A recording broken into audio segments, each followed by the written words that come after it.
Salam, hər vaxtınız xeyir olsun. Mən Adgözəl Lakşin, insan psixologiyası məsləhətçisi. Bugünkü mövzumuz ondan ibarət olacaq ki, övlad olmaması sarıdan korluq çəkən, yaxud övlad olmağı heç nəsib olmayan bəzi valideynlər var. Gedirlər, müəyyən bir etapdan sonra həqiqətən övladları olmur, cəhd edirlər, bir sıra müalicə və hər hansı bir xəstəlik olur, alınmır. Və adətən yetimlər evi deyirlər, yaxud belə lor dilində səslənir, dəhtom kimi səslənir. Oradan bir övlad götürürlər və artıq ona baxmağa, yaxud onu sahiblənməyə çalışırlar. Və nəticə etibarilə də aradan zaman keçir, belə bir hallar formalaşır. Bəzi valideynlər ya anası, ya da atası övlada qarşı baxış bucağı dəyişir. Bu da nədən qaynaqlanır? Bir növ beyinlərində belə bir şüar səslənir. Övladım deyilsən, o olur və məsələn, bətnindən gələn, yaxud lor dilində əkdiyi, doğduğu mənasına kimi də səslənir. Olsaydı bəlkə də görür ki, xarakteri, xasiyyəti zamanla başqa cür olur. Deməli, belə olmazdı. Və uşağa qarşı baxış bucağı dəyişir.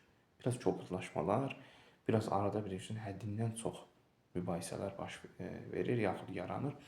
Və nəticə etibarilə də uşaq ailənin həmin münasibətini, bir məsələ var idi ki, üstdən getmə, biraz altdan al kimisindən, hələ uşaqdır və s.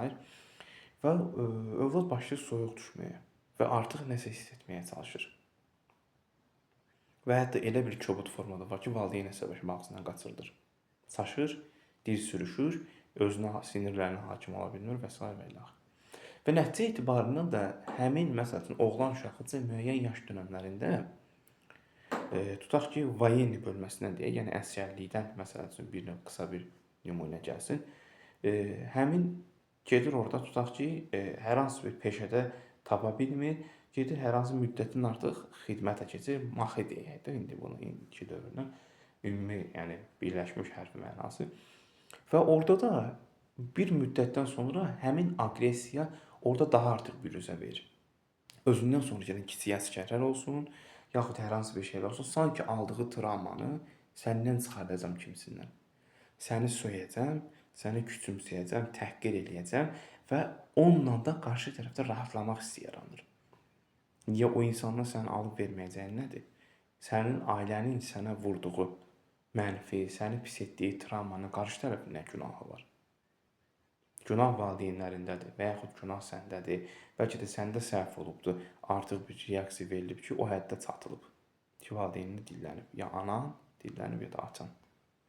Və nəticə etibarından da bu kobudluq həqiqətən hərbi xidmətini başa vurub gələndən sonra da digər hər hansı peşədə də özünü göstərə bilər.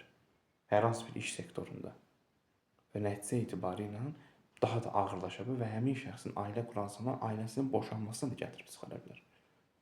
Ona görə hər hansı bir səhv olduğu təqdirdə, hər hansı bir pis bir şey olduğu təqdirdə onun müəyyən çərçivə daxilində qarşı tərəfi kobudlayıb, alçaldıb, təhqir edib, bu kimi meyarları qırağa qoyub insan kimi fikrini izah etməyə çalışmaq. Çünki o heyvan deyir ki, o da insandır.